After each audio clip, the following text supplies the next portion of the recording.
Yo, mambo ni mengi, muda ndio mchache. So President William Ruto amereact na ile story ya Rachel Wandaiti ambaye alimwagiliwa ni acid I think, halafu akaenda hospitali akaojiwa pale kidogo, halafu bahati mbaya akayaga dunia. Guys, tumsikize Ruto the way anaongea about Rachel Wandaiti. Also, guys, just subscribe for me. Tufike hata kama ni 200. Fika tu 200 subscribers. Also, so msikie Ruto ndio hapa. Let's go.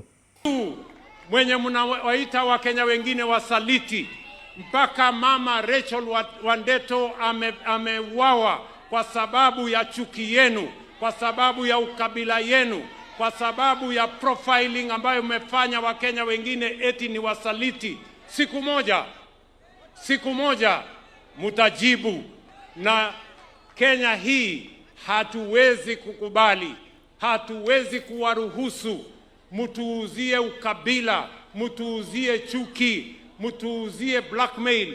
We are telling you, we will not allow you to blackmail anybody in Kenya. You will not blackmail our nation using ethnicity. You will not blackmail our nation using hate. You will not profile citizens as traitors because they don't believe in your tribal bigotry. We are going to stand together as a nation. And one day, you will answer. Okay, so story ni mingi sana about Rachel Wandaiti. Kuna wengine wanasema huyu mama alikuwa attacked. Why? Sio because amechora tattoo ya Ruto, but wanasema ni because alikuwa kwa ile msafara wa William Samoei Ruto, akaenda kutajuni na viongozi gani. So watu wakamwattack wakidhani ako na do. Mnapata kwa sababu alipokuwa pale kwenye hospitali, alikuwa anahojiwa, akasema bana vipi, akaniambia nenda kwa M-Pesa, akasema hana pesa. Wale watu ambao walimfuata, ukisikia story ya Rachel akiwa pale kwa bed, the way anaielezea is like alikuwa amefuata na watu because of money. But stories zingine zinasemekana bana vipi alimwagiliwa acid because alikuwa na tattoo ya Ruto. So sijui ukweli uko wapi, maybe unajua zaidi.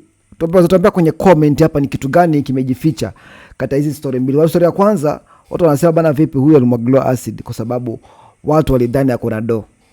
Kwa sababu tuko kwenye harakati za siasa, watu wakakuja wakasema alimwagiliwa acid kwa sababu alikuwa na tattoo ya Ruto. Amechora hapa 2 term kwa matiti.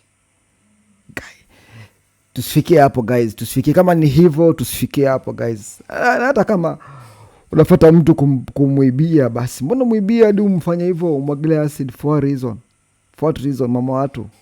Mbona umwagilia acid hata ummalize? Naambia kwenye comment hapo guys, cheki. Guys please subscribe to me, subscribe here. Subscribe, like subscribe please.